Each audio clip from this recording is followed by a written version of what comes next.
To Urban Experience Committee, today is Valentine's Day, so happy Valentine's Day to everybody. Okay, looking at the agenda, let's get started with approval of minutes from January 10th, 2022. Can I get a motion? I'll move approval of minutes. Second. All those in favor?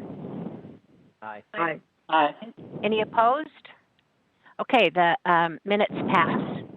Let's go down discussion items. First up is Annika Eagle, and we're going to be talking the 2022 cleanup program for neighborhoods. Take it away, Annika.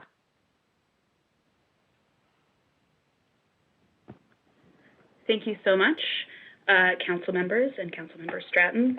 So I really just wanted to give you kind of an update on the program and how it's looking like shaping up to be for this program year. So for those of you who are new to City Council, the cleanup program is one of the Office of Neighborhood Services programs in partnership with Solid Waste that helps to kind of beautify and clean up our neighborhoods through curbside events, roll-off events, and then disposal passes. So in 2020, we had to switch to being disposal pass only due to COVID. So we mailed those based on starting with our lower income neighborhoods, and that did receive a lot of negative pushback. So 2021, last year, we were able to provide 15 fall events. So we did provide those for the neighborhoods, and we actually had 16 scheduled.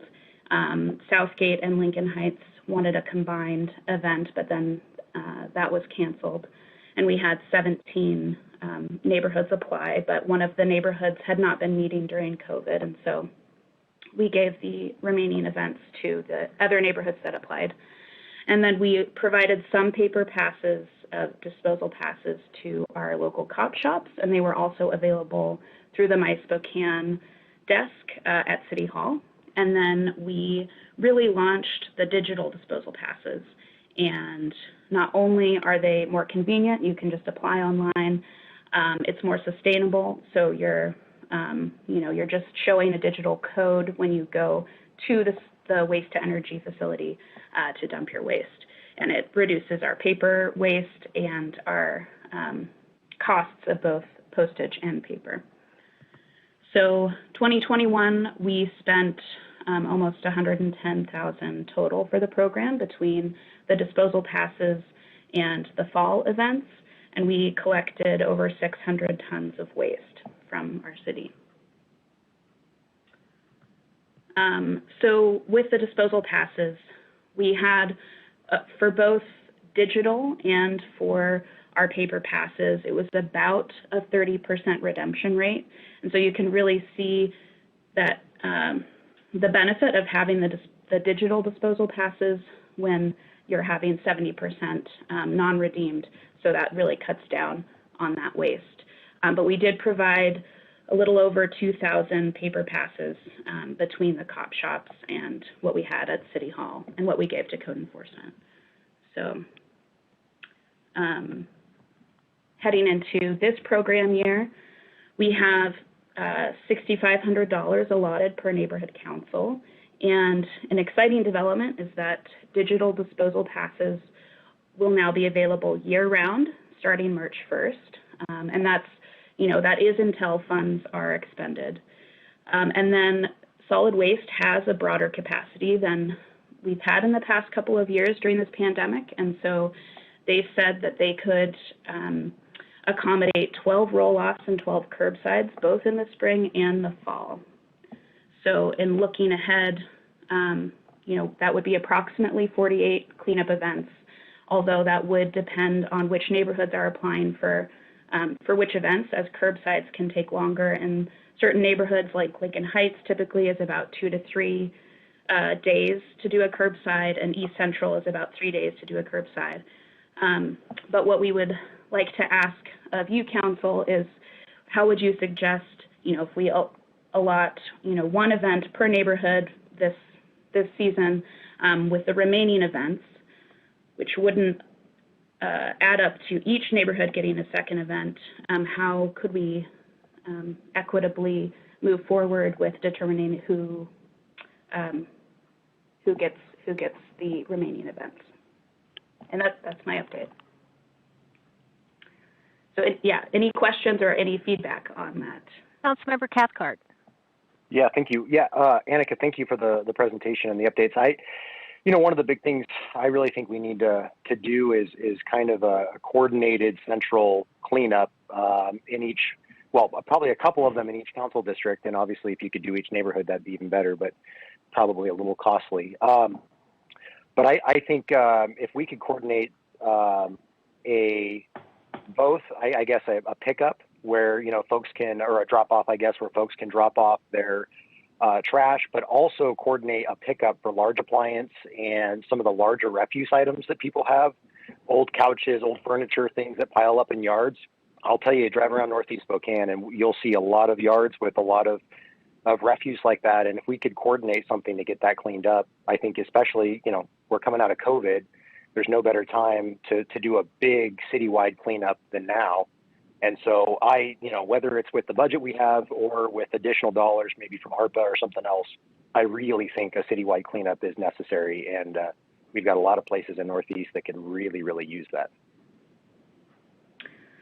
Yeah, and I'll add that we've had large appliance as part of this program in the past, and that's in collaboration with code enforcement.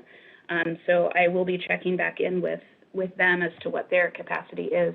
And then we've also done large furniture pickup before, but that required a lot more labor and time on solid waste, and so that was a registration system. And historically, that was maybe limited to about 50 people per neighborhood. And so that kind of wasn't highly sought after as an equitable solution as the neighborhood councils were applying for their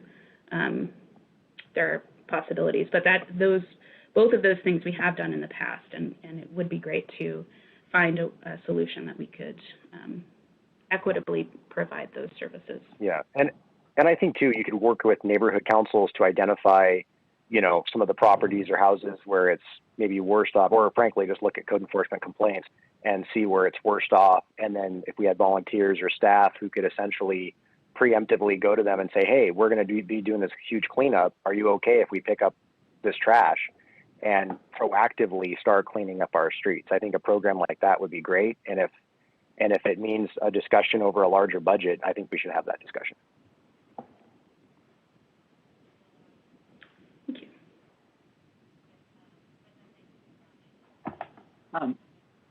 Councilmember Stratton, Council President here. In terms of the equity prioritization piece, just my first thought about it, and that would be to rank the neighborhood councils by census tracts that are below median income. So the neighborhood council with the most of those census tracts would be at the top of the list, and then give them, say, the first 10 or 15, however many slots, give them 6 weeks or so to pass a resolution saying they wanted to participate. And then if they didn't pass the resolution within that time, then it goes to the next on the list and they get the same kind of opportunity. So that way we're prioritizing the neighborhoods that probably need it the most, but we're also making sure that they're actually going to do it. So it's just my first idea. But thanks for all your work on this. I know people are super excited to have this going again. Thanks. No, I'm not seeing everybody. Is there anybody else that wishes to speak? Just speak up. Okay.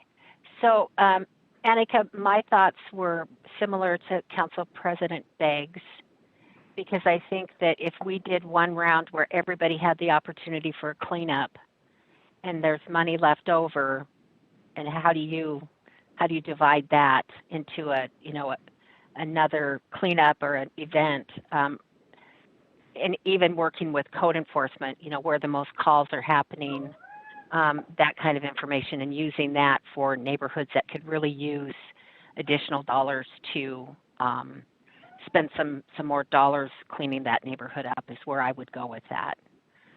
I don't know if that's helpful, but That is very helpful. And, you know, it might not end up being an issue. Some of our neighborhoods don't, you know, they prefer right. disposal pass only, but just, you know, if we were to encounter the issue, just having some.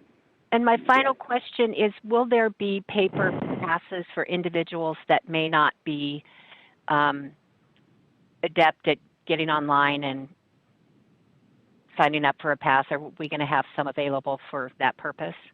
So like last year, we will be having the paper passes at the cop shops, and then Okay.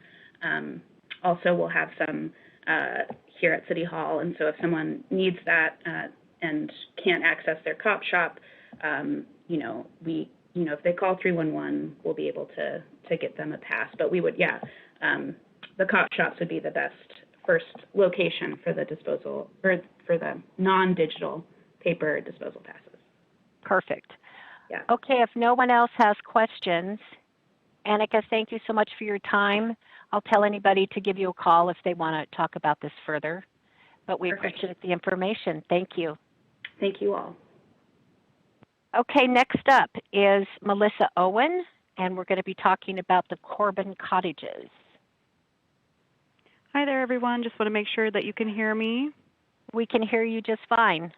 All right, great. And then you can also see my presentation up on the screen. We don't see that. Okay, let me try this one more time.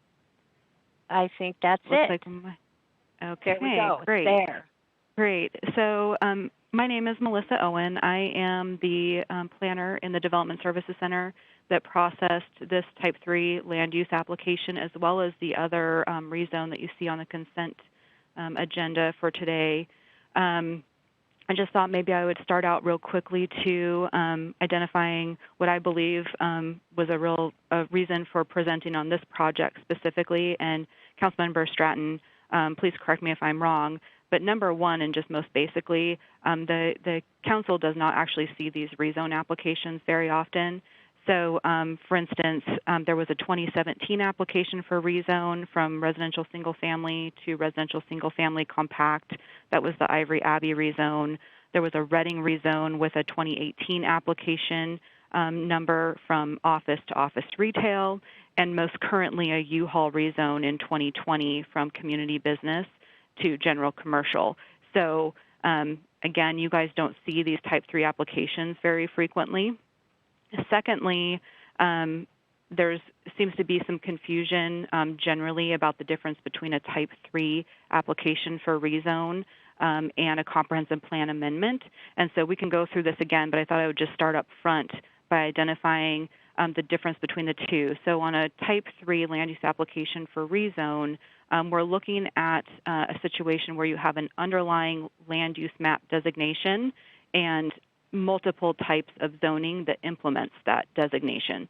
So for in this case specifically, we have a residential 4 to 10 land use designation and a land use map that says that residential 4 to 10. There is no change to that land use map, but both the residential single family and residential single family compact zones implement that land use designation. And more specifically in this case, to add to the confusion, I think on this site is that the church that owns the property, Faith Bible Church, is actually now going through a comprehensive plan amendment process. So they submitted for that application with our long-range planning team back in September, October of last year. So I'm sure that you'll be hearing more about that moving forward.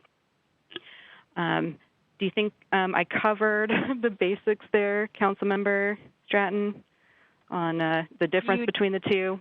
Yes, you did, and I always have to think about it. So I'm good. Does anybody else want her to repeat any of that? Because it took a minute for me to get it. Okay, go ahead. Okay, great.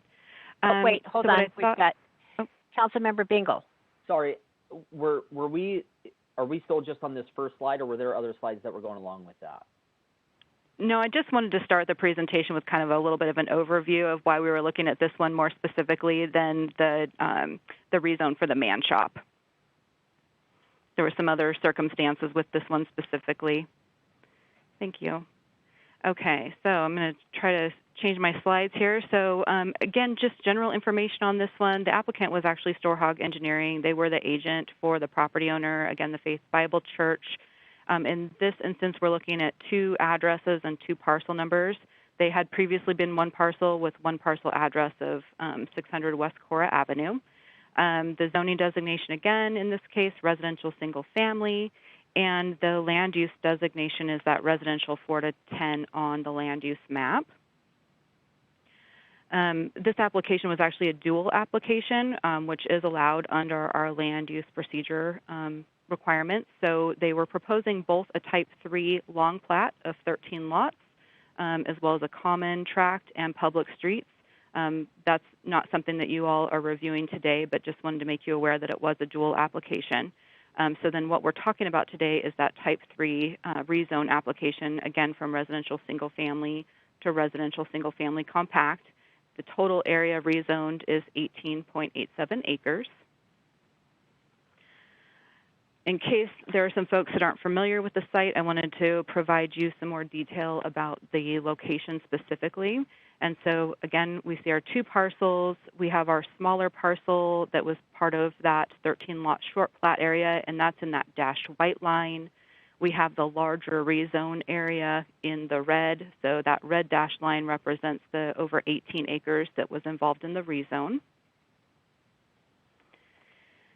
And this is where we're talking about the difference between, and similarities, I guess, between land use and zoning. So this slide represents the land use designation specifically. So you can see here that that area in the dashed red has a land use designation of residential 4 to 10. You have the same designation north and south, and then you have some higher intensity residential to the east and west, then going into more of your commercial and center and corridor areas on that land use map. The next slide is the zoning designation for the area. So it looks pretty similar to that last slide, but the zoning designation here again, residential single family. We have residential single family both to the north and the south, with multifamily, residential 2 family to the east and west. And then again, as we get into that division corridor, we have your general commercial, and then we see center and corridor designations, the zoning designations over to the west. And then I just have a couple of slides here that just provide a visual aid for the location that we're talking about. So this is kind of a direct view of the area that was submitted for the plat action specifically. And then we have our street view headed east on West Cora. So you can see in the background that the church is there, and you see our residential single-family development to the right or the south. Now we're headed westbound on West Cora, and you can barely see the church structures there over to the right in the background behind the trees. And if you could see behind the trees on the left, you would see more single-family development. So the application for rezone, as I mentioned earlier, this is a type 3 land use application that's processed through the Development Services Center. Again, we're looking at that residential single family to residential single family compact. And these rezones are required when, again, you have that underlying land use map designation, but you maybe want to do something a little bit different that's allowed in a zone that implements your land use designation. So for the most part, the 2 zones are very similar. Density remains the same. The primary uses remain the same. Allowed housing types, the maximum building heights are all the same, whether you're talking about residential single family or the residential single family compact. There are a few differences, however. So one of the differences is the reduced rear yard setback that is an option. So our typical setback to living space in a rear yard is 25 feet. That would be able to be reduced to 15. For the attached housing type specifically, you can increase your floor area ratio. So when we talk about attached housing type, it's a very specific form of housing where you have individual homes on their own lots. However, they share a common wall along a property line. So it's for that form of housing specifically that they can increase their living space to that 0.65 of their lot area. You also have options.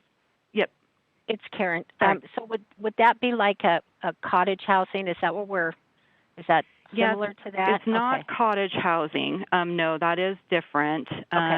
So yeah, that attached housing type is very specific to sharing that common wall. And Okay. in the residential single-family zone, you can attach only 2 of those units together. So for most people, it might look similar to a duplex, for instance, but you have each unit on their own lot. So they can be sold separately, for instance. Okay. Yes. Perfect. And Thanks. then, yes, you also have reduced lot size availability. So we're not going to exceed the density requirements in the single-family zone, but by reducing the lot size and the dimensional requirements, you're better able to get to that higher end of your density designation, utilizing this form of development. And there are design standards that are required for any housing that is using the compact lot standards. So generally speaking here, some key points. It is consistent with multiple goals and policies of the land use, housing, and urban design chapters of our comprehensive plan. It is permitted under the city's land use codes, and ultimately this will afford the ability to put in additional housing right in the center, essentially, of the city. It's just really just north of the downtown core. There are multiple applicable zoning regulations as well as decision criteria. So I'm not going to go through each one of these, but these are all the sections of code that we look at and that we present before the hearing examiner, for instance, along with the decision criteria for the specific application. They did meet all their procedural requirements. So this actually starts with a pre-development meeting, which I didn't add as a bullet point here, my apologies. But they have to do that first. Then they hold their community meeting. That's followed up by an actual application to the City of Spokane for the Type 3 application. We then send that application out for comments to other departments and agencies.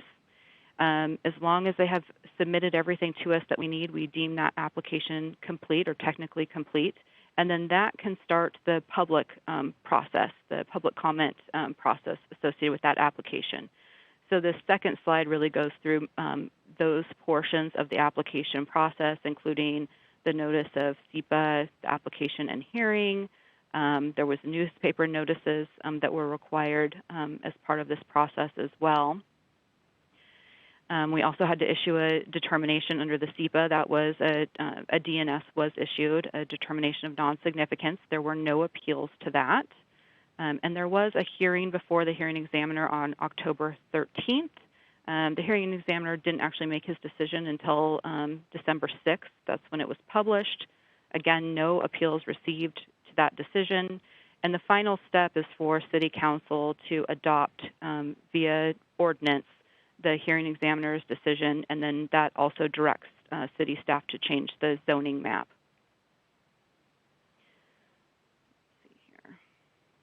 And I think that's really all that I have for you at this point, unless you have other questions. Melissa, I also wanted to let you know and let the council know that a representative from, is it Storhog Engineers? Is that how you say it? Correct. Okay. There was an individual who went to North Hill, has been involved in the North Hill council meetings, neighborhood council meetings, with just a presentation, and also Emerson Garfield. So he was definitely out in the community getting feedback from some of the neighborhoods. Does and I believe, I was just going to mention, ahead. I believe that that had something to do also with them just letting folks know about the comprehensive plan amendment proposal that they were going to bring forward. So yes, they're trying to get out there in the community, giving people information about the project. Yep, so it won't be a big surprise to folks, which is a really good thing, and I appreciated it. Anybody have questions for Melissa? I can't see everybody, so I do. speak up. Council Member Oh. Stratton, it's Lori. Go for it, Lori. Melissa, hi. Hi there. Question about mitigation of stormwater on site, or is that a requirement? That's the first thing.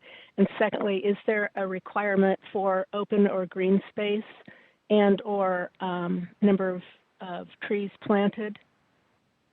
So, okay, let's start off with the stormwater question. So stormwater facilities to treat the 13-lot development will actually be designed and the design approved before we get to final plat. So that was that kind of second part of the application. They've done their preliminary plat, which was approved.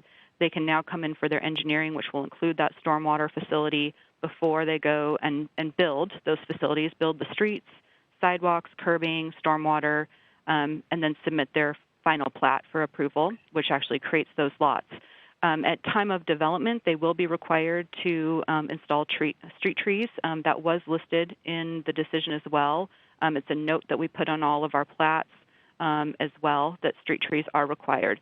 So there will be improvements not only to the street that they're creating with the platting action to serve those new lots, but also improvements to Cora within that area of the 13-lot plat. Perfect, thank you. So I think I covered street trees there, and then I thought there was one other question, I'm sorry. No, I was talking just open space. Is there a requirement for open space to accommodate increased density? So there is no requirement for open space for the long plat process.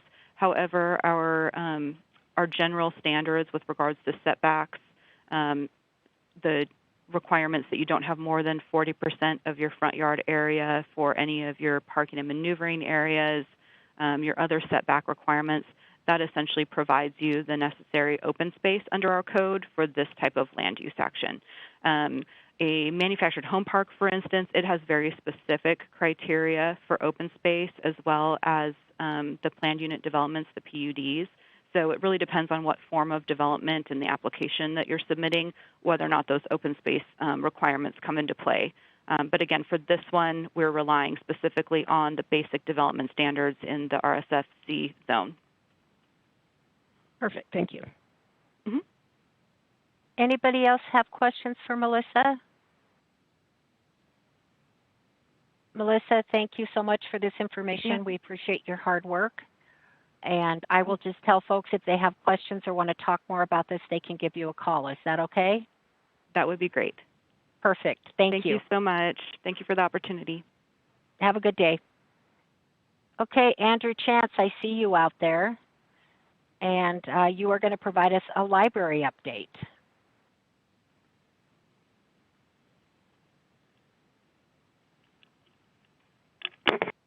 And we see your report.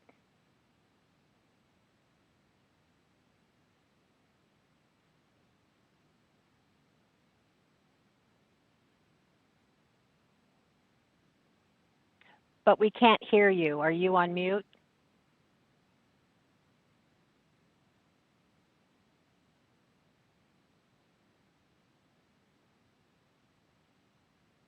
There we go. Thank you. There you go. Take it away. Thank you. Thanks for having me here today. I thought I'd give a brief overview of our accomplishments from last year and really lay out our priorities for what we're looking at this year. 2021, an odd year for everyone. For us, it was really, and the community, really a year of resilience. You know, if you think about the certain elasticity that is needed to navigate through that constantly changing landscape of serving the public with the changing guidance, risks, and variants, and the determination and dedication on the part of our staff to expand our services whenever it was possible to do that safely, and to the inner work and growth we experienced at the library in our DEI trainings and learnings, and of course, delivering with what was, I think, an unwavering mental toughness on our bond promises with 4 facilities and a new website for our digital branch. There really wasn't much we didn't test the limits of last year. It was a weird and fun year all wrapped in one, and we are happy to have this behind us, but we really just wanted to highlight some of those things that we accomplished last year. Like Council, we worked with Spokane Tribe of Indians to develop a land acknowledgement, to stand in solidarity to combat Indigenous erasure. And we were also honored with a Salish name for our 3rd floor stage and event area that'll be opening at the Central Library later this year. And the hall will be known as Inhuihuiat Hall, which translates to life in the water. And what that does is it really recognizes the importance of the river to the tribe and to the community moving forward. We really feel honored, really had a really great experience working with the tribe in developing this name for the hall. Wasn't a typical year, so our numbers, they were down. Our visits were down, our circulation was down. You know, we didn't really start offering in-person services because it was mandated by the state until April, May of last year. And even that, the public was a little hesitant, I think, to really use some of the services. But knowing that, we still accomplished some pretty unique things. In 2020, we launched a program in partnership with Meals on Wheels, where we deliver materials to the users of that service. Their volunteers are actually delivering library materials to the folks that are using Meals on Wheels. And we circulated over 2,000 items through that program, which I thought was pretty great. We're also really encouraged by our meeting room usage.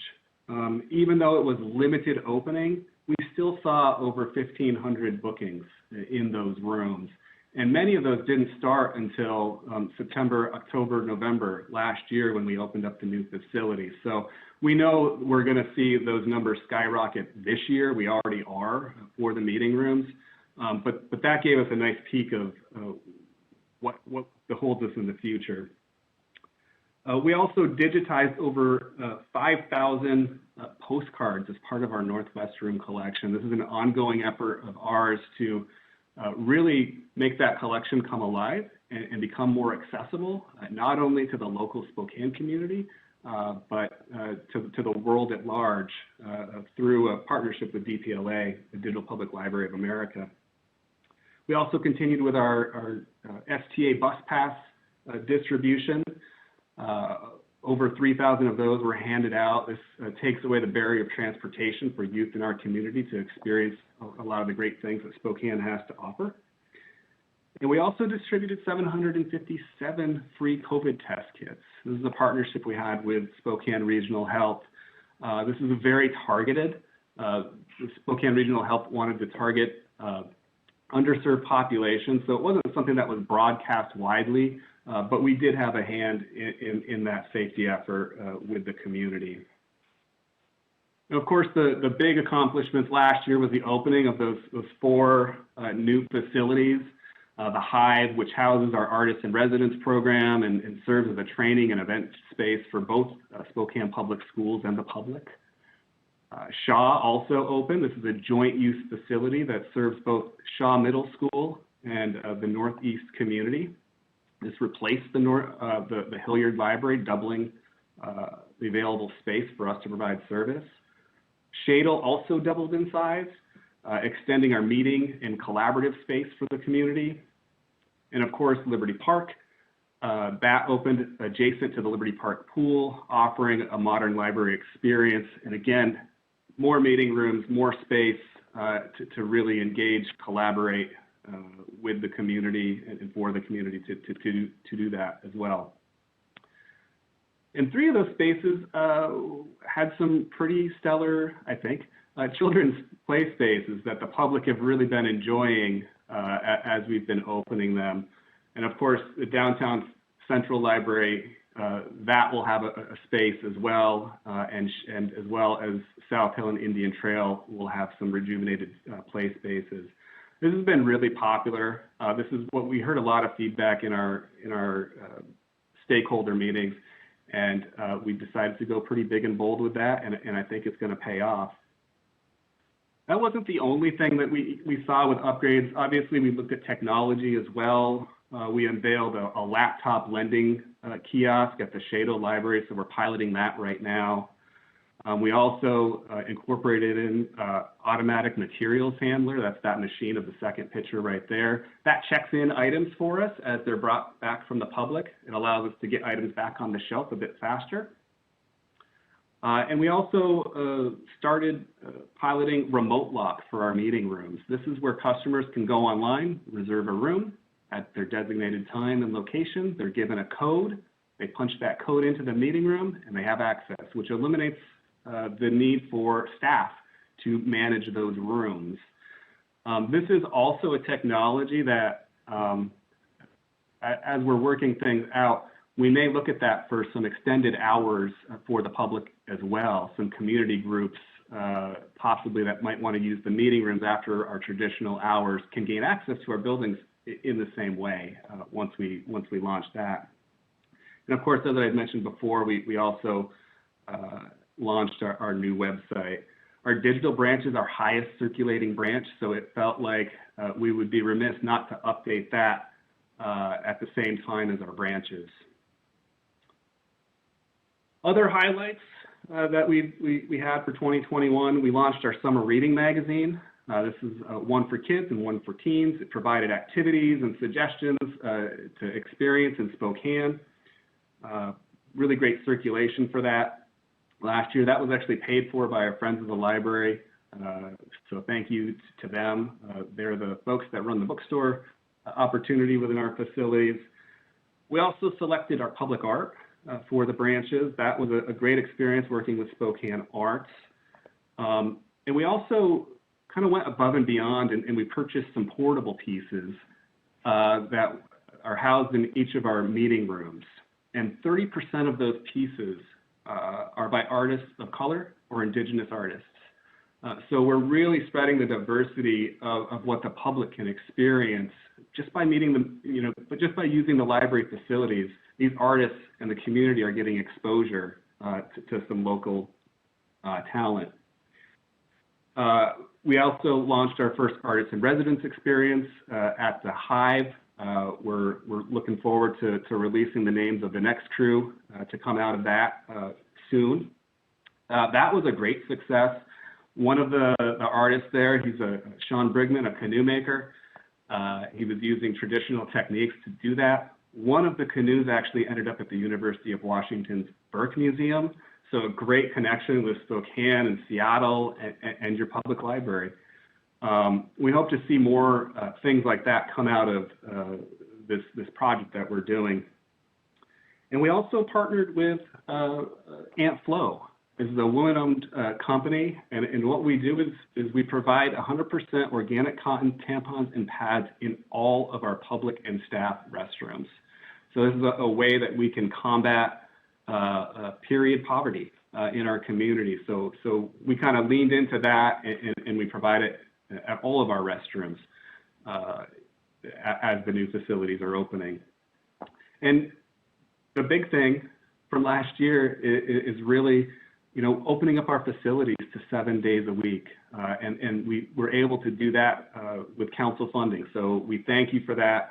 We're still working out what those optimal hours are going to be for the public, but really excited to be able to expand that access to our facilities for the community. And off on the right side of the screen there, you'll see those are some of the trainings that we had for our staff around diversity, equity, inclusion, really trying to gain a greater perspective of people's experience in the community so we can serve them better. That's 2021, and I just wanted to pause here and see if there were any questions on 2021 before I briefly go into our priorities for 2022. Does anybody have questions for Andrew? Okay, we got about 3 minutes left, so go ahead and finish up. Thanks. Yep.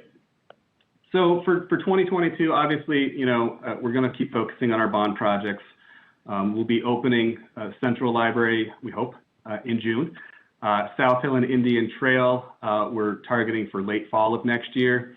And we'll also, depending on deliveries and manufacturing, the council had also approved new 24/7 kiosks throughout the community. So we'll be finalizing locations for those this year and hopefully implementing those. They do need to come over on a boat, so delays are likely. Also looking at our service, there's a lot of new functionality that we have in our facilities with the technology, the spaces, implementing more self-service. We've got new partners coming on board especially at the Central Library with a KYRS radio station, New Leaf Bakery with our coffee shop, and Startup Spokane having a greater presence at the Central Library. There's going to be a lot of new going on that we'll be adjusting to over the coming year. We're hoping to return to some in-person programs in April. We're going to be really strategic about the way that we do this. So first priority would be, hey, what are the things that don't go really great online, like story time? Prioritizing what makes sense to us and the community for those in-person programs. Our workplace continues to evolve. We do have a focus on DEI right now, so lots of learning, lots of looking at policies, both public policies as well as internal, and what those changing roles are going to be as we open up the new facilities and re-engage more in person with the community. What are those changing needs of the community as we're coming out of the pandemic? Lots of recruiting, over 15 positions that we'll be recruiting for this year. Lots of customer experience assistants, that's our clerical staff. We had a retirement with the Northwest Room that we'll be rehiring, our historian, and we'll be hiring a social services manager at the Central Library that'll work with Eastern Washington interns to provide navigation services to folks in need. Really hoping that this gets folks the information and resources that they need in the community and really make the downtown Central Library more welcoming for everyone. And we'll continue to develop our partnership with Spokane Public Schools. Last year, we piloted a collection management and library technology. We do that for the schools, and we started out with the 2 new middle schools, with Shaw and Glover, and we'll be expanding that to all the other middle schools this year and early next year. So really going to be learning a lot, working with the schools, learning more about our kids as we're serving them, and really the potential is really high with that partnership. And of course, this year and next year, we're going to learn a lot. We're going to get a better understanding of what those operational needs are going to be. We have our levy LibDIF that's expiring at the end of 2024, so we'll want to be engaging with council and the mayor's office around what those needs are going to be for us to move forward and continue the success we've been having. That's all I got. I hope I remained on time. If there are any questions, I'm happy to answer. You are good. Does anybody have questions? Andrew, I would just say that I am so proud of the advancement, and these new libraries are amazing. I love the Shadle Park Library, of course. That's kind of in my neighborhood. And most of all, when I was there last time, I got to play in the Moose Market. Yeah. There were several little children around me, and they were much more adept at that environment than I was, but it was really fun to watch and to see their parents be able to enjoy and watch them have fun in the library. So thank you so much for everything you've done and your staff. It's been a big lift, but we're getting there. Yes, thank you so much. Thank you. Okay, next up is Kara Odegaard. Is going to give us a quick update for the Sustainability Action Plan. Kara, are you there? There you are. Yes, I'm here. Take it away. And, thank you, Council. Thank you, Councilmember Stratton. I'm here today just to talk about and introduce a resolution sponsored by Councilmember Kinnear to reinstate the Sustainability Action Subcommittee, which you all know is an ad hoc subcommittee of City Council's PIES Committee. And basically there's been a couple, one major change to in this resolution in the way that the SAS is set up, and that is we are creating a steering committee, and the steering committee membership would be appointed by City Council. And those the membership is outlined to align very similarly to the 2018 ordinance that set up the Sustainability Action Committee, if you all remember. There are just a few additional memberships that are getting appointed. One is a representative from labor, and a representative from low income or historically underrepresented communities. And we also added a youth member, so that would be someone from a local high school. And the other major change would be that the steering committee meetings, so the monthly SAS meetings, would be public meetings, so open to the public. Yes, Councilmember Cathcart. Yeah, thank you. You know, I would love to see more of a diversity of views, but that's kind of a subjective thing. But in terms of just what we could objectively require, is there any requirements over a diversity of like industries and various things like that to make sure that there's a pretty broad representation on the SAS? Well, I think that was the intent, and we did look to add broad representation around industries that had expertise on energy and any industry that was going to be impacting or impacted by mitigating climate change or adapting to climate change. And just historically, we have had quite a broad group of people who have been represented on the SAS. And additionally, I would say, Councilmember Cathcart, we don't turn people away.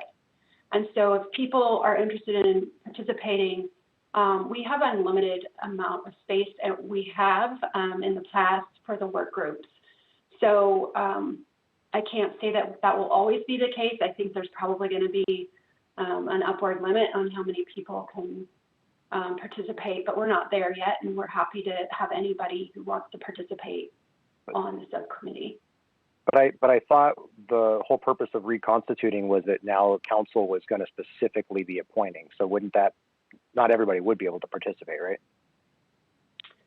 Well, so we still have, we're still using the work group structure that we had previously. So there are 10 work groups that have been identified and primarily aligned with the sectors of the sustainability plan. But we're creating a steering committee that would be the voting membership. Right. And they would basically set the agenda for what recommendations get brought up to City Council. So I guess the last thing I'll say, I guess my suggestion would be that any, and you kind of mentioned it, any industries that are being impacted by the work of the SAS should have some kind of a seat at the table. You know, where the Sustainability Action Plan has a number of things in there that affects a whole range of, you know, industries, including, you know, single family housing and multifamily housing and things like that. And so I think it'd be important that we have representation from just all those different folks to make sure that we're kind of thinking through all the impacts of all the decisions that might be considered. Anyway, that's my suggestion. Any other questions or comments? All right. Kara, thank you so much. We appreciate the information. We will move on now to the mobile parking payment system with Justin Ray. Thank you. Can you guys see me? We can see you. Can you hear me? We can hear you. Great. Thank you for having me today. So the contract for discussion is for Mobile Parking Payment Systems Integrator, Park Mobile, LLC.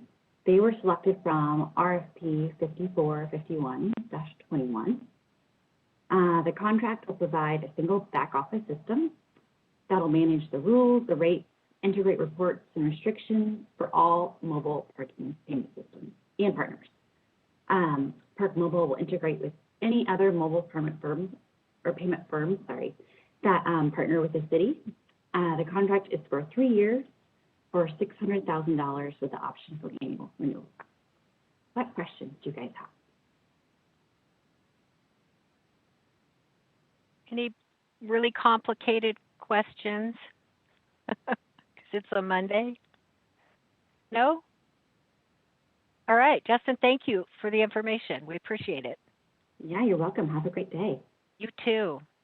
Okay, Brian McClatchy is up next, and we're going to talk about 1590 housing dollars. Good afternoon. Thank you, Councilmember Stratton. I think that you have seen this issue before. So I just wanted to give you a quick update and kind of ask for some input, if there is any, again, so that I can move forward to implement what council wants to see on this process. So I think we came forward before when Melissa Morrison was here and talked about some recommendations that the Housing Action Subcommittee had made about how to implement the 1590 program. 1590, for those who are new, is a local option sales and use tax to be expended for affordable housing construction and acquisition. At least 60% of those funds need to be spent on construction and acquisition of new units of affordable housing for people making at or below 60% of AMI. And then up to 40% can be used for supportive services in connection with the housing. What I'm sharing is a draft document that the Housing Action Subcommittee had voted to recommend to the City Council. And so I want to take a quick spin through them and ask council members, because it's been a while since you've looked at this, and hopefully you've had some time to think and talk and discuss with other folks about this project, as to what sort of input or comments you have that I can bring forward into the small group that's going to be developing the RFP. So rather than this stuff, what I wanted to make sure that you focused on was this portion. Can everybody see the recommendation paragraph? Okay. The Housing Action Subcommittee had recommended that a greater than the statutory minimum go towards construction or acquisition of new units of affordable housing. So they actually recommend that not only the 60 to 80% of funds, and this is a range, so let's look at the bottom, 60% for construction and acquiring, and if you go down, you can see 20% for O&M costs for those new units, and some small percentage for constructing and requiring behavioral health as well. And then they recommend 20 to 30% for the housing-related services, including behavioral health, in connection with those new units. Please just speak up if you have a question, because I can see 4 of you in the little, including myself, in the little screen in the upper right. I do see Councilmember Cathcart. Hey, Brian. Yeah, so I guess the one thing I feel like is missing here, and where you were focused before on the page, it really emphasized homeownership. And right here, there's really not even a single reference to it. In fact, it talks about priority being mixed-use multifamily, which would indicate that homeownership is not the priority. And so it's kind of contradictory a little bit. I mean, it's all important, but it's a little bit contradictory to what they said up front was an important element. I'm glad. Yeah, thank you. Thanks for the question. I'm glad you mentioned that, because when we get down to there are a few recommended matrices for different types of projects, and I think that might be included in there. So if I keep going down to the matrices,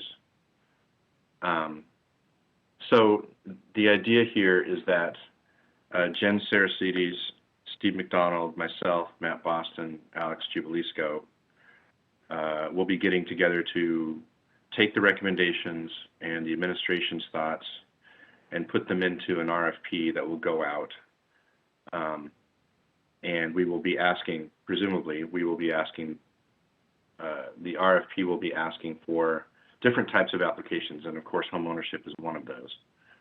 So we don't have because this is a draft recommendation, we don't have the final point values to be associated with each of these yet, but this is kind of an example that we wanted the council to view. So if there is a homeownership program that is a housing supported services sort of thing, these are the things that the Housing Action Subcommittee recommends that we put into the RFP. So not only location like transit stop, but walkability, and focusing on communities and neighborhoods that have historically lacked access to homeownership.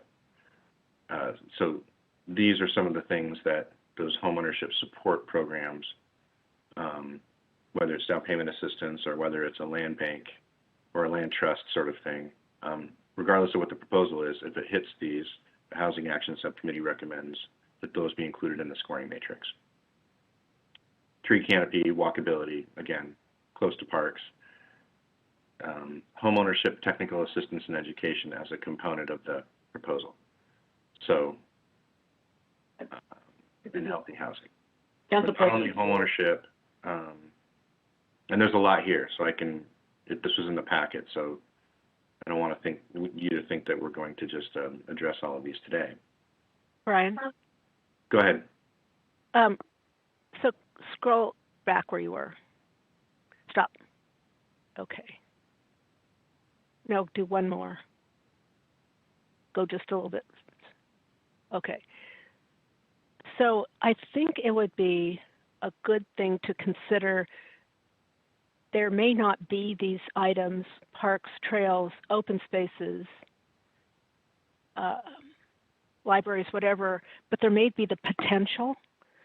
So when you're evaluating a site, we can look for both, I think, so that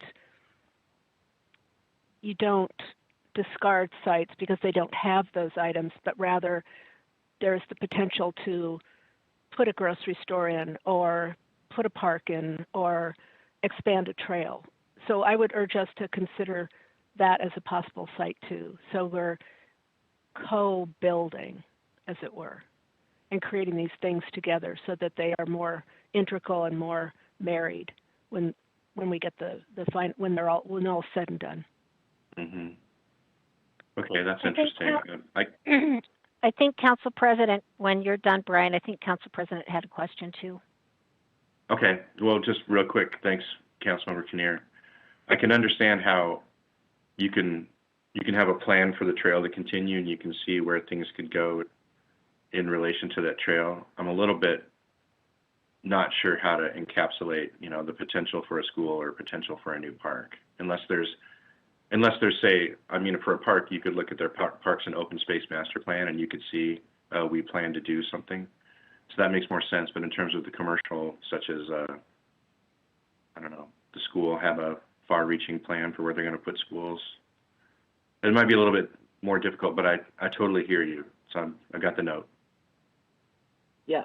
So, Brian here, just to comment on that, I think what came to mind first on that is you give full points if there actually is a school there, and you give half points if there's potential in the plan. So, but the main point I wanted to make is I really see the home ownership as part of the scoring of the actual building project, not just services. I think that is a component.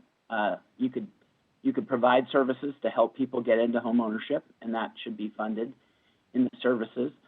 But what I'm really looking for is that in the scoring for actual building projects, that there be points for home ownership projects. And when I say home ownership, I'm including condos, so you could be in the multifamily world. And again, not every project that's applying is going to be doing it, especially when we're stuck at the 60% AMI or less. But if somebody has the creativity to propose a home ownership project under 60% with these funds, I think they should go, kind of straight to the top of making it. So it would be, one, including it in the matrix for building projects, and secondly, giving a lot of points for that. And again, people may or may not be able to get points for it, but it should have the capacity to really tip the project if they can figure out the home ownership. So, just my thought. Great. Councilmember Cathcart. That's really helpful. Thank you. Yeah, actually, I would be really curious to see, and I don't know if planning would have the ability to produce something, but I'd be really curious to see a zoning map that incorporates all of these requirements or preferences, and really see how much available land, underutilized or unbuilt land is actually ready to go for a project like this, meeting all these requirements. I kind of wonder if there's a lot out there. I don't think there probably is, but I think that would be very informative both to the subcommittee as well as council to kind of see that and take that into account. Yeah, I think that would be really useful, but I also want to point out that, these projects could be built on land that is currently occupied. I mean, in West Central, for example, we have quite a bit of property that is zoned for multifamily, but it has a single-family home on it. And these funds can also be used to acquire. So there could be existing, apartment buildings that could be acquired and updated. So, but that's a fair point. But we're also looking for shovel ready, right? If they still need to clear the site and all that, that's not quite shovel ready. But you're right. I mean, they absolutely could do that.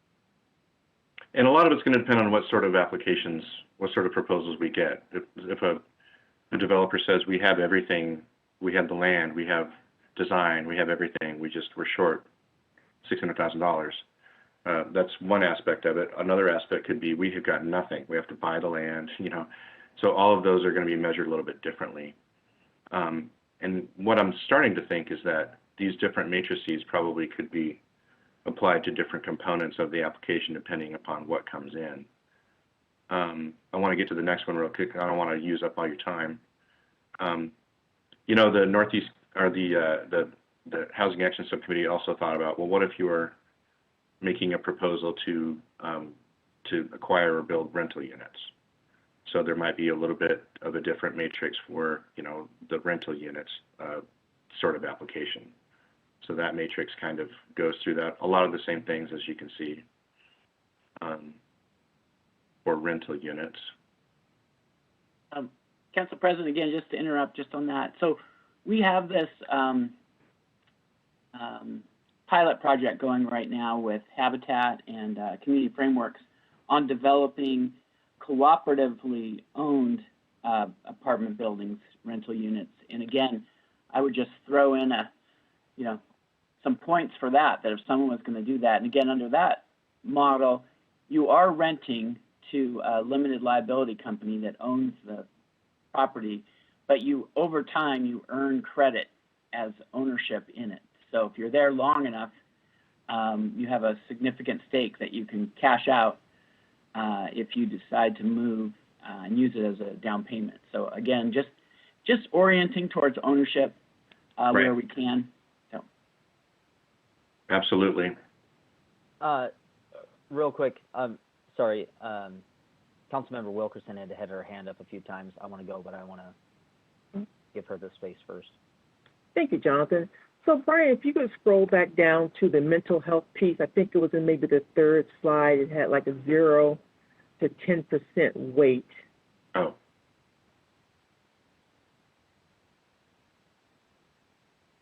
I think it's on this one. Yes. So on like the third bullet point down, for construction or acquiring related facilities, and my mind just went to the Northeast. Would they be able to qualify under something like this? And just a food for thought. Yeah, it's possible. It is possible. In my mind, for some reason, I'm thinking about a connection between the housing and the services. Right. So, right. So I know 10% is a low weight, but as we build these homes or these units, I don't want us to minimize the behavioral health services or the accessibility to them, especially if a unit wanted to provide space in a unit or a complex. I think we should really look at maybe some additional weight for that. Thank you, Jonathan. Thank you. So in this matrix that we've created, is there a minimum score that we're going to require from people to be able to move forward on projects? I'm sorry, I'm trying to turn my volume up. I didn't hear the whole question. So as we're creating this matrix here, is there a minimum score that's going to be required for projects to move forward? No, that hasn't been determined. I think that's one of the things that the Community and Economic Development folks and CHHS folks as well as Matt Boston and myself will come up with a proposal for what that scoring should look like, and we'll come back to council with the final numbers. But no, there would be no minimum cutoff, as far as I could tell. So it's not like you have to have 48 points to be able to move forward with the project. I don't believe so, but I think again we're constrained by the amount of money that's in the 1590 availability right now, which is about a little over 4 million, maybe 4.5. The Housing Action Subcommittee did recommend that those dollars be combined with the ARPA housing dollars that council's already allocated. At least in the first year, we could have much bigger bang for the buck and probably could fund more projects.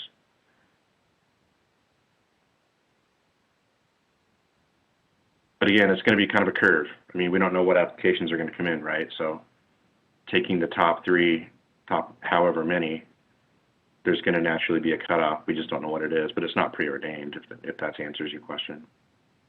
Yeah, thank you. I think I'm going to stop this here. All right.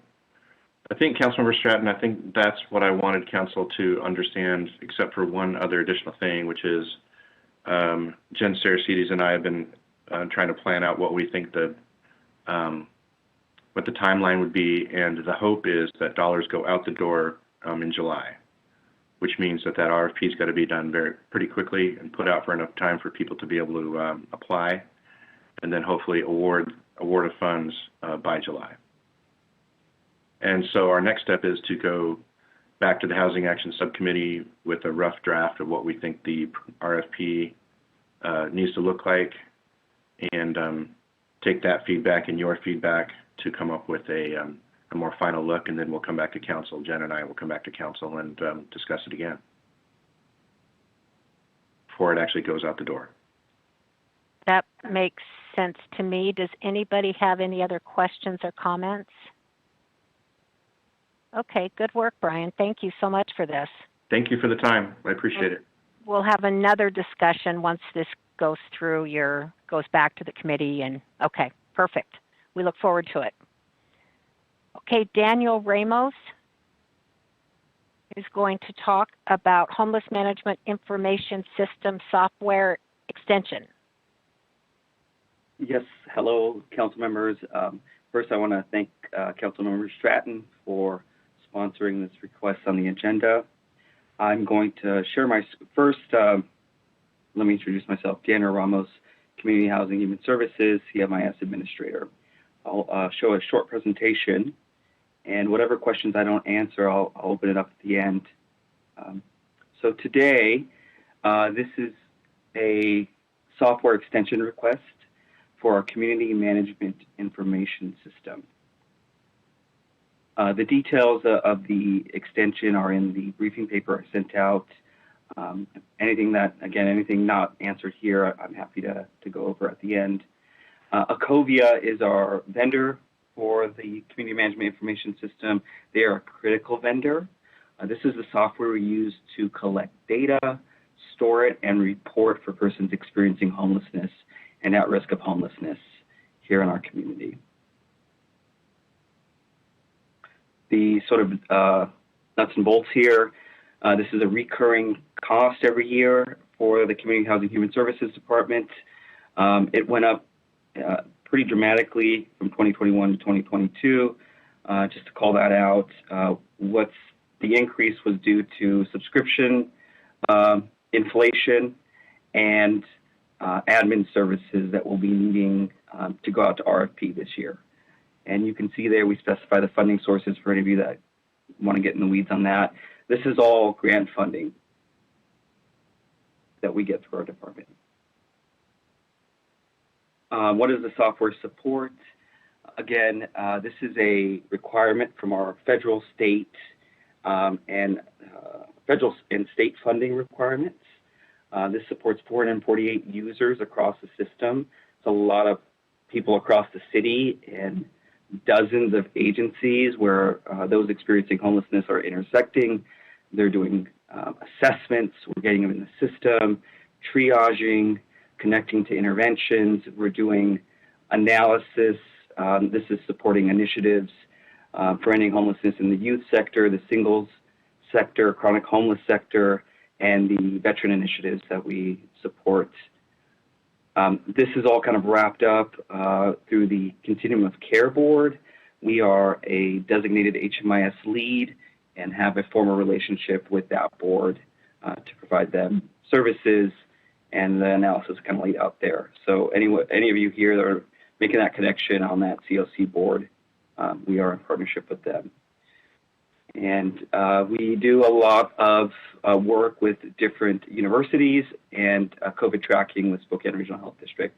So when there's an outbreak in a shelter, we look at the vaccination rates to help with understanding utilization, bed spacing. We provide that information.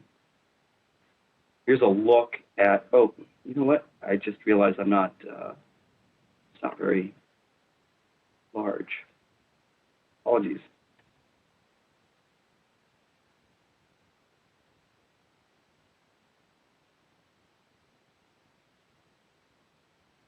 Here's a look at our system. It's a software application, like I said, data collection and reporting tools. So users go in, create profiles. This is all test data. They put case notes. This is how we run our coordinated entry system, make these records, send referrals, and track services. We have a dedicated... Daniel? Yes. Quick question before I forget it. So does our emergency management team, do they have access to this information as well? Is that Sarah Nuss who you're thinking Yes.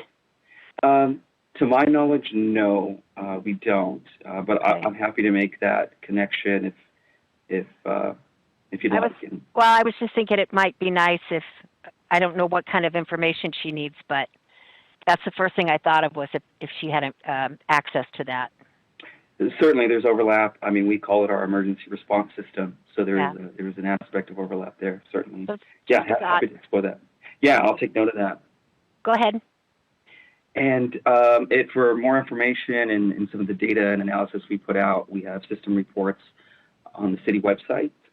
At any time, you're welcome to go and check those out. We also have our contact information there too, if you want to reach out directly. And I think that's it. Pretty short presentation. I was on consent and then went to discuss. Council Member Kinnear, I had heard that maybe you had some questions, and happy to answer those. I don't. I may have questions later, and I know where to find you. Excellent. Thanks. Council President, looks like he has a question. I do, yeah. Thank you, Daniel. I was told, I think last year, by someone else other than you, that we're able to track generally how many people who are seeking out these services are homeless at the time that they're seeking them out, and that the department has some sense of how many people are homeless versus how many people are actually in shelters. And I'm just checking in. Do you generally have that information?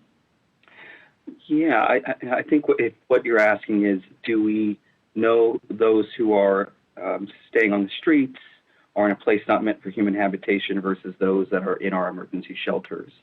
To some degree, we do. Our coordinated entry system, again, stop me if you have questions here, but this is a centralized system where those experiencing homelessness go, they get an assessment, and we ask them, where are you staying tonight? And if they let us know that they're staying on the streets, we do record that, and we do have that information available. Now, how much you can generalize, this is only those that are intersecting with our services. And I know there's groups that don't intersect with our services for whatever reason. So that's always going to be a little bit of an unknown, but I think, yeah, we can look at that. Because I think City Council passed an ordinance asking a quarterly report on that. And again, it comes with limitations. You're relying on the accuracy of the reporter. And as you said, it's only the people involved in our services that are in the system. But it would be great to get those posted in real time, because so often I hear these arguments in person and via email of how many people are really unsheltered or not. And it's not that we will have the definitive number, but we'll have the sense of the trend and what we think is going on at a minimum. So I would just throw that request. It's probably not your decision, but since you're the one with expertise, I'm stating it here, and I'll look forward to hearing more about it in the future. Certainly, yeah, that decision-making cycle has a dependency chain. I have a director, and Eric Finch is the division director. Yeah. I think at those right levels, happy to provide the information needed to engage and discuss, certainly. Yeah, thank you. Council Member Wilkerson, your hand is up. Yes, thank you. First of all, Daniel, thank you. Coming out of COVID, was there any information that you discovered that we should be asking, that we are not asking, other than if they're vaccinated? That's one. So is there something else we should have been capturing that COVID showed us? And we're doing this extension, but are we looking at any new updates to this system that could give us more real-time data in the future? Yeah, so I'll answer that first question. As the HMIS lead agency, we're focused on gathering data on those experiencing homelessness and at risk of homelessness. In regards to COVID, I would defer to our partners at Spokane Regional Health District. Now, I guess to get a little bit granular there, where this data has really supported the shelters is knowing in real time who is vaccinated so they can determine the available space and whether or not they need to expand or contract based on contractability of the virus. In terms of things that I'm seeing in the data that I think we could collect more of or less of, really, we administer the database, but it's our CMI subcommittee that informs that along with the COC board. And I think we get our inputs from there. And to date, I don't think I've heard anything from those groups specifically on could we be tracking more if there's something we're missing. To the second part of your question, this year we're going to be going out for an RFP where we're going to be soliciting other vendors and looking to see if they can bring enhancements, migrate data from our old system to our new system, and just kind of look competitively across the board if there's any better software out there. I've seen a lot of them. We have a pretty good one. We've had this for quite a long time. We do some really, if any of you ever want to come down to my office, I'm happy to show you some neat tools, but we're always looking to see, can we do this better? I hope that answers that. Thank you. Thank you, Councilman. Anybody else has questions? Daniel, I'm hoping that as people think about questions, they can give you a call and ask them just directly over the phone with you. And thank you for being here. This was a good report. Absolutely. Thank you all. Thank you. Okay, we have a lot of familiar faces that just came on. A discussion on proposed protection of public lands ordinance. We've got CM Kinnear, Mary Miramatsu, and Garrett Jones, and you got about 10 minutes. And we will be really quick. We've briefed this before a couple years ago. That's how long this has been in the works. And COVID put a hard stop to our efforts. This is the next step, the next logical step in keeping our river clean. We've put millions and millions of dollars in our CSO tanks and other things that are going to mitigate stormwater, garbage, and whatever else is going to go into the river. So this is the next step. And as many of you have heard me say, we have areas on our riverbanks that individuals are conducting mining operations and metal detection operations. So they're actually degrading the riverbank and pouring silt and debris in that way. And then we have people who are camping along the river and degrading it that way. We've been working with Department of Ecology, the Lands Council, Riverkeeper, and other interested parties to get this off the ground. I've been working with Mary Miramatsu and Garrett Jones to actually, Garrett's identified 3 locations so we can do a pilot, see how it works. And Mary has been helping with actually crafting the language for this ordinance. So I'm going to turn it over to Mary, and she can give you a brief overview, and then Garrett can talk a little bit about what his thoughts are on location. So Mary, why don't you take it away? Yes, good afternoon, Council President and members of City Council. Thank you for allowing me to be here to talk to you about this riparian rehab ordinance. One of the first things I want to let you know, first of all, is there is an error in the draft ordinance that you have before you. This draft ordinance includes, as I'm now looking at it, a section 12021002 definitions. That whole section shouldn't be in there, and I want to apologize. I think this originally was part of a larger multi-tiered approach that addressed other issues involving camping and sidewalks and other things. So this isn't actually part of the ordinance. The ordinance actually starts out with section 3, which is section 12021003. This is designation of protection zones. That's purely all it would be. It's a two-step process. It would be an ordinance and a resolution. The ordinance would be adding a brand new section to 12021000, and that would be the 1003 portion of that, protection of public lands and property. And that portion would designate protection zones. And as Councilmember Kinnear indicated, specifically it would give the City Council the authority under the Title 1202, the public ways and obstruction of public ways and lands. It would give the City Council the authority to designate from time to time areas of public lands that are in need of rehabilitation, lands that are suffering from critical deterioration. It's intended to be a temporary measure. It's not intended to be a permanent approach. The ordinance itself would be permanent. You'd have that authority to, from time to time, identify and designate certain properties as in need of reparation or critical restoration. And in this case, we have plenty of anecdotal information, including from our partner agencies, the Department of Ecology, the City Parks Department, the Riverkeeper, that evidently there is a need to take action and to protect these areas along the Spokane River. There's fires, there's foliage that has been deteriorated over time. And so what this contemplates is that by resolution, you would have the authority for a period of time to make that designation and to allow those specific areas, they're just segments really of the river, to be closed temporarily. It could be for a couple of years, it could be for whatever period of time you designate, but it would sunset. It would be a temporary measure. And then once you allow the foliage and the river to be restored, then you would open up those areas again. So it's really an opportunity to close those areas and to provide a misdemeanor penalty for individuals who continue to enter those areas unauthorized. But those are just small segments. And again, I think the Parks Department has worked with us to designate, or excuse me, to identify certain areas where you could designate the river in need of restoration. But basically that's what it is. It's a companion ordinance that goes along with a resolution. And I'd be happy to answer any questions. Does anybody have any questions for Mary, Lori, or Garrett?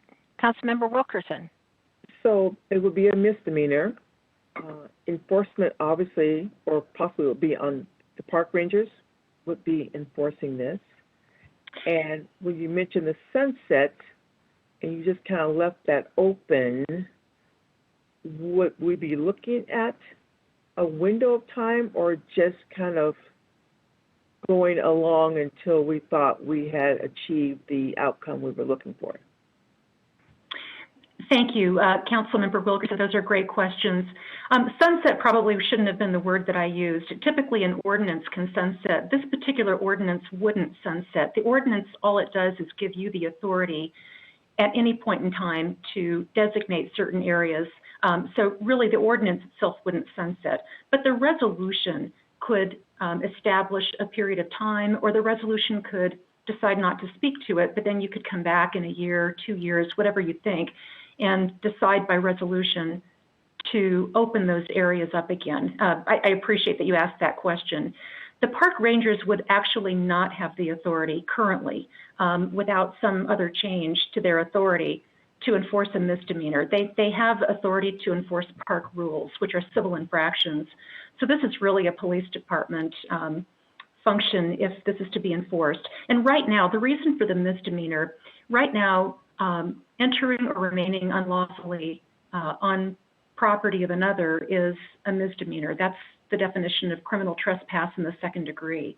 So this would simply align that type of trespass along with what is currently the penalty for a misdemeanor trespass. It doesn't have to be a misdemeanor. I think you could make it a civil infraction if you wanted to. There's nothing that requires that that be the specific penalty. But the idea is to incentivize people not to be in those areas, and there would have to be signage to clearly identify so people are on notice so that they know exactly at what point they enter into a no trespass zone. Thank you. Garrett has some more to add. Perfect. Thank you. Good afternoon, Council. And Betsy, this really kind of goes along your question as well. I think for these areas too, we're going to take case by case. Some might need restoration for, let's say, 6 months to a year. Some just might need just a little bit of a rest. And keep in mind, this doesn't take away from anybody using designated pathways or trails. And some of the three main areas that we're focusing on right now is on South Riverton, between Green Street Bridge and Mission Street Bridge. We've seen a lot of removal of actually native landscaping, and then now invasive non-native plant material has now taken over in a lot of those areas. We've seen erosion in some cases, digging. So we want to focus with that. And I think it's all about our partners too, like Lori mentioned with the Spokane Riverkeeper, the Department of Ecology, of really knowing what those actionable items are. I think that's important, and how do we communicate that then to the citizens of saying, hey, you can't come here, but here's the reasons why, and this is what we're trying to do, and here's what the projected outcomes are going to be. The second location is areas around from Monroe Street Bridge down to Sandifer Bridge in Peaceful Valley, and a couple sections around People's Park that we're seeing similar issues. And then Latah Creek. Parks Department City owns a lot of shoreline around Latah Creek. Now that's a larger regional discussion too about the health around Latah Creek, but there is some areas that we have seen some human interaction that has caused, in this case, quite a bit of erosion and contamination. So those are just some of the focus areas. So this is really just the first step, and then coming back with more detailed action plans of what those projected outcomes and timelines will be. Thanks, Garrett. Brian. Yes, thank you. Always a challenging situation to address these. I had a few comments, and really more just from that kind of legal part of my brain. One is, I think it should be in the ordinance that it could be no longer than 2 years unless renewed by council. Because my sense is once we pass a resolution, it's going to be unlikely that we're going to kind of revisit it. So I would like it some kind of maximum amount without revisiting it. And then if it was still a problem, of course, we revisit it and extend it. So that's one. Secondly, that language about, can't remember exactly what it said, but it said trails or designated paths, or it said paths and designated trails. But I think both need to be designated.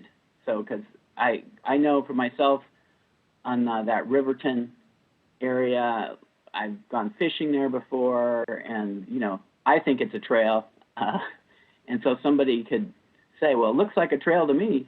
So I think we just need to be super specific. And the last one is probably the hardest thing, but that is, you know, saying from Monroe Street Bridge to Sandifer Bridge, that's a lot of length, and not all of that needs to be restored, but there are spots there. So I would just hope that we would figure out how to be more targeted, and maybe with, like you said, signage or something like that that says you're entering it. But if it's too broad and too long, then it gets away from the targeted nature that we're relying on to restrict people from that area. So those are my comments, but I just want to thank Mary in particular, and Garrett and Councilmember Kinnear for tackling this because it's a challenging thing.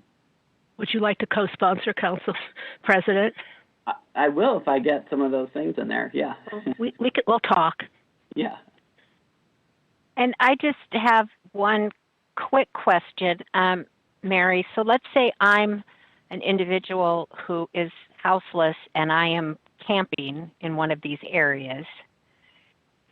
Can I be ticketed or picked up for trespassing if there's no shelter space available for me to move to? If I get tossed off the land, where am I going to go if there's no shelter space? Yeah, Councilmember Stratton, thank you for that question. I think that's a great question. The answer is yes, you can be ticketed and moved off of that property. And the idea behind this, and that's true all the time, 24/7, regardless of shelter availability. And that's because we're talking about a balancing of interests. We're not closing all public property. We're not closing anything more than just those very, very specific targeted areas. And by the way, I thought Council President's suggestions were excellent, and absolutely we will incorporate all of those to make it very clear, very specific, and very focused. But when we do, because of the city's authority to regulate and to make sure that they protect, and that's what this is about, it's protecting those properties. It's not saying off limits to the entire river, to every area of the riverbank, to all public properties. You know, it's not burdensome to individuals who are homeless or unsheltered. We're simply saying not in these specific areas, because the balance of interest would allow the government to say, these are areas that need help. They need to be restored. So not in these areas, and therefore, yes, if you're in these clearly designated signed areas, yes, you can be asked to leave, which would be the first measure. And then, of course, the ticketing would come later if that wasn't successful. But that is a great question. Thank you. And we've got Councilmember Bingle has a question. Yes, thank you. So what is the difference between, well, number one, is this enforceable with Martin v. Boise? Number two, what would be the difference between an area of the river and, say, you know, a bridge underpass when it comes to making these designated spots, places where we don't want people to be, you know, by the river versus downtown? Yes, Councilmember Bingle, and thank you and welcome, by the way. Those are great questions. And so the answer is yes, it is still enforceable, notwithstanding Martin v. Boise, but also within Martin v. Boise. And let me explain what I mean by that. If you read the Martin v. Boise decision, there is a famous footnote 8. And that footnote 8 is very specific and has been recited not only in Martin v. Boise, but in the Los Angeles v. Jones decision and in all other decisions that quote Martin v. Boise.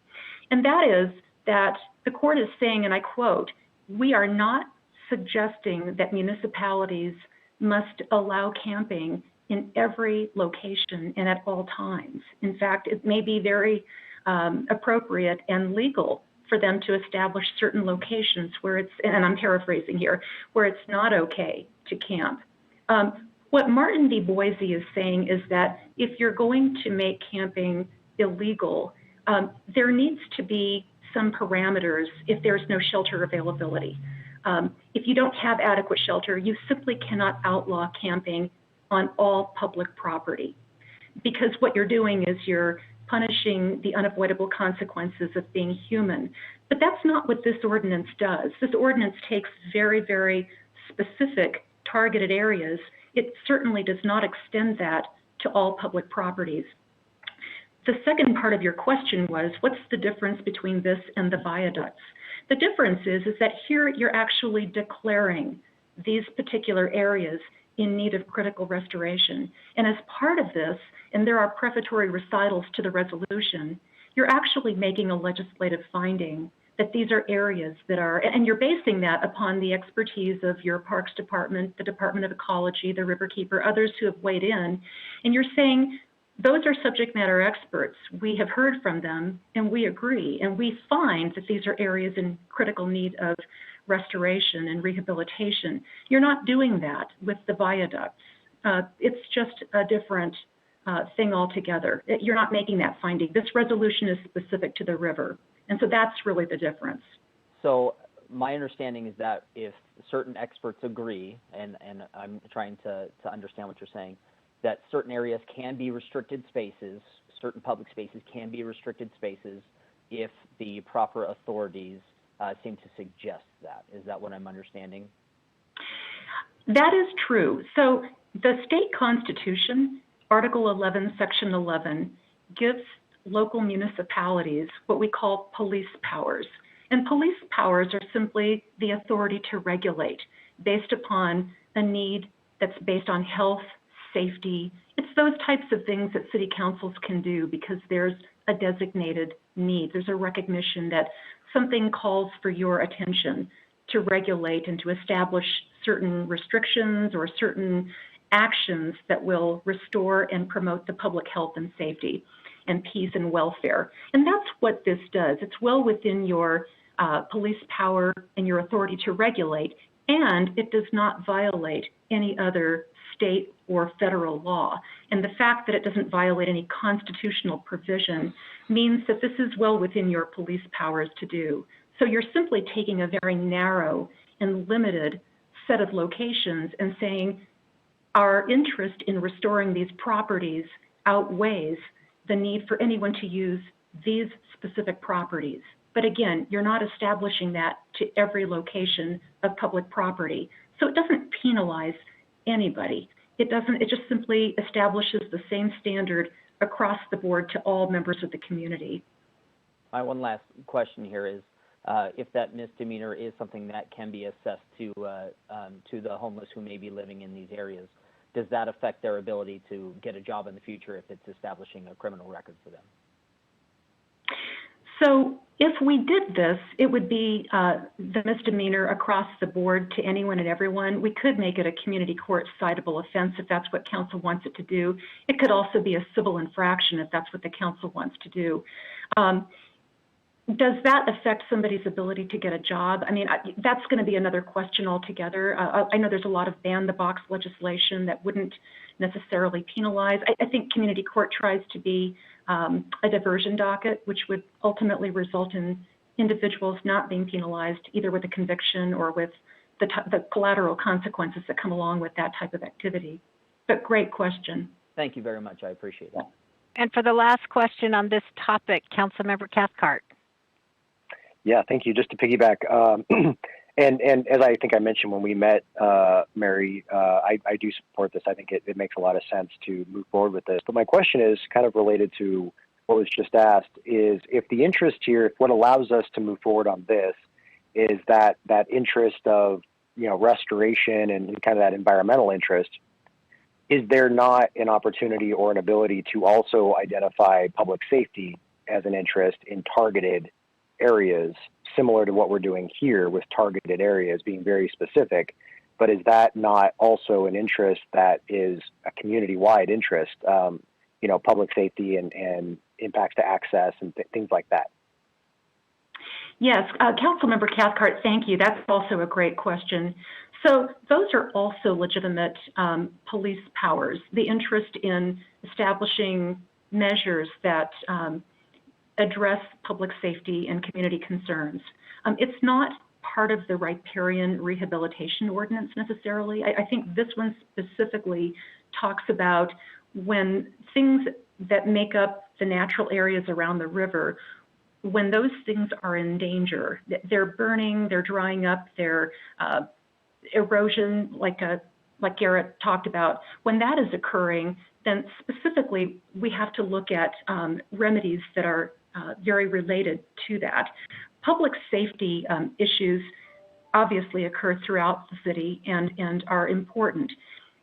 I think the council can do something similar. If I understand your question correctly, the council can do something similar using the same concept. In fact, in many ways you already did when you looked at federal immigration and their authority over at the intermodal facility. This is the same type of approach. Rather than having that be under 1202, you did that under 1205, recognizing that you are stewards and owners, really, of city property, and therefore you can declare certain properties off limits. That was something that the council already did. This does the same thing, except it does it under 1202 for natural areas.